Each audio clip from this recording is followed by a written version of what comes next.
Bismillahirrahmanirrahim. Assalamualaikum warahmatullahi wabarakatuh. Alhamdulillahirabbil alamin wassalatu wassalamu ala asyrafil anbiya wal mursalin wa ala alihi wa sahbihi ajmain. Alhamdulillah, dapat lagi kita berkumpul malam ni setelah kita selesai menunaikan solat sunat tarawih. Kemudian kita sambung pula dengan solat sunat witir.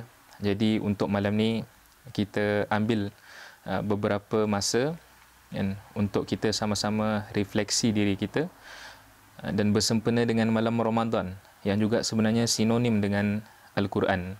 Dan mungkin ada beberapa mesej ataupun pengajaran daripada Al-Quran yang kita boleh ambil untuk kita jadikan pegangan kita dan amalan kita, insya-Allah. Jadi untuk malam ni sebenarnya sesi kita santai sajalah kan, dan tema yang kita akan kongsikan pun sebenarnya sangat dekat dengan diri kita, terutamanya sebagai seorang Muslim. Okay. Dan kalau ada kopi ataupun teh lagi okey lah sebenarnya. Tapi kalau tak ada pun tak apalah, kita teruskan juga. Boleh?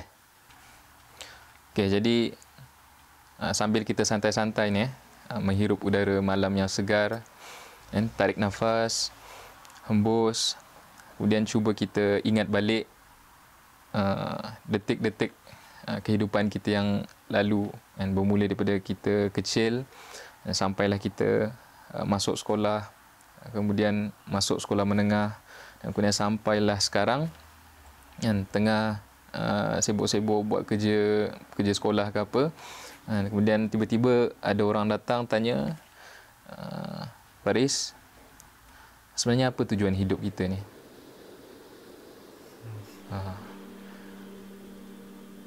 Macam mana nak jawab tu? Ataupun pernahkah kita terfikir soalan tu sebelum ni? Tak pernah terfikir ditanya. Okeylah. Ataupun kalau kita pernah terfikir soalan tu, adakah kita tahu jawapannya? Ataupun sejauh mana kita memahami jawapan pada persoalan tersebut? Jadi soalan ni nampak sebenarnya sangat ringkas, tapi ia adalah soalan yang paling basic untuk kita mengetahui hakikat kehidupan kita sebagai seorang manusia lah di muka bumi ni, kan? Jadi macam mana nak jawab tu? Jangan risau. Jadi malam ni lah, jadi malam ni kita nak bincangkan tentang persoalan tersebut. Jadi sebenarnya dalam Al-Quran ada diterangkan tentang mengapa manusia ni sebenarnya diciptakan. Yang pertama, Allah berfirman dalam surah Az-Zariyat ayat 56, "Wa ma khalaqtul jinna wal insa illa liya'budun." Dan tidak aku ciptakan jin dan manusia melainkan untuk beribadah kepadaku. Jadi tujuan yang pertama sebenarnya adalah beribadah. Dan cuma macam mana kita faham ibadah ni? Dan ibadah ni bukan sahaja terhad kepada solat, puasa, zakat, haji, dan seperti yang kita tahulah. Tetapi sebenarnya ibadah ni lebih syumul daripada lebih syumul, dan termasuk juga pekerjaan kita dan proses menuntut ilmu kita, perkahwinan, parenting, perniagaan kita, dan malah makan dan minum kita, semua tu sebenarnya boleh menjadi ibadah selagi mana memenuhi dua syarat, iaitu niat kerana Allah dan mengikut syariat dan hukum Islam yang ditetapkan. Contohnya makan dan minum. Kalaulah kita niatkan makan dan minum kita itu untuk mendapatkan tenaga supaya kita boleh beribadah kepada Allah, maka ia akan menjadi ibadah. Sama juga kita sebagai seorang pelajar, dan kita datang dari jauh ke Jepun untuk menuntut ilmu, dan kalaulah kita niatkan usaha kita dan ilmu dan pengalaman kita tu untuk membantu umat Islam, maka segala usaha kita tu akan menjadi ibadah, dan insya-Allah ada ganjaran pahalanya.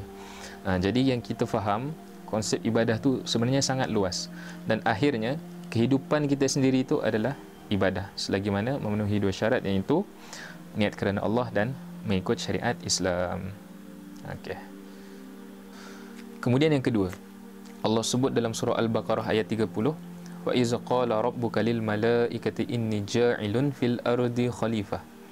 Dan ingatlah ketika Tuhanmu berkata kepada para malaikat, aku ingin menciptakan seorang khalifah di muka bumi ini. Jadi tugas kita yang kedua ialah sebagai seorang khalifah. Khalifah ni apa? Biasa kita faham khalifah ni adalah pemimpin. Dan betul lah tu. Maksudnya bermula daripada diri kita sendiri, memimpin diri kita untuk melawan hawa nafsu dan sehinggalah ke peringkat yang tertinggi. Kita faham, kita yakin Islam ni adalah yang terbaik untuk kita dan Allah turunkan kepada kita. Dan tidak ada di dunia ni yang lebih faham tentang tabiat, tentang keperluan makhluknya ataupun keperluan manusia itu sendiri melebihi daripada Allah. Jadi bila Allah dah turunkan manual untuk kita, jadi itulah yang terbaik, bukan untuk kita saja tetapi untuk seluruh umat manusia itu sendiri. Satu benda lah yang kita mungkin kadang terlepas pandang, dan satu nikmat yang tidak semua tempat dapat merasalah, iaitu lebih-lebih lagi di Malaysia, yang mana kita ada satu nikmat, iaitu kita dapat beribadah dengan tenang, kan? Kita dapat beribadah dengan selesa tanpa banyak gangguan. Kerana apa? Kerana di situ ada kuasa, ada undang-undang ataupun institusi yang menjaga suasana tersebut. Berbeza dengan di negara lain yang mana ada juga umat Islam dekat situ, tetapi mungkin tidak merasa suasana yang sama macam yang kita rasa dekat Malaysia, kan? Malah ada yang dihalang daripada untuk beribadah. Jadi ini satu benda yang kita kena syukuri. Jadi tugas khalifah itu sendiri adalah untuk menjaga agama tersebut, yang mana kita faham bukan saja untuk kebaikan kita tetapi seluruh umat manusia. Jadi sahabat-sahabat, dua tujuan manusia diciptakan. Yang pertama adalah untuk beribadah, yang kedua adalah sebagai khalifah. Jadi kalaulah kita faham benda ni, maka sebenarnya hidup kita ni ada makna, kan? Ada agenda, ada perjuangan, yang mana bukan saja kita ni hidup untuk melengkapkan kitaran hidup manusia tu, tetapi sebenarnya lebih besar daripada benda tu, kan? Dan dengan misi kita di dunia ni sebenarnya adalah untuk menjadi bekalan kita di akhirat nanti, dan akhirnya itulah destinasi kita. Kita nak ke syurga, itu destinasi akhir kita. Jadi itu saja untuk perkongsian malam ni. Mudah-mudahan dengan refleksi kita pada malam ni menjadikan kita insan yang lebih baik dan istiqamah dalam melakukan amal soleh, insya-Allah. Wallahu alam. Assalamualaikum warahmatullahi wabarakatuh. Waalaikumsalam.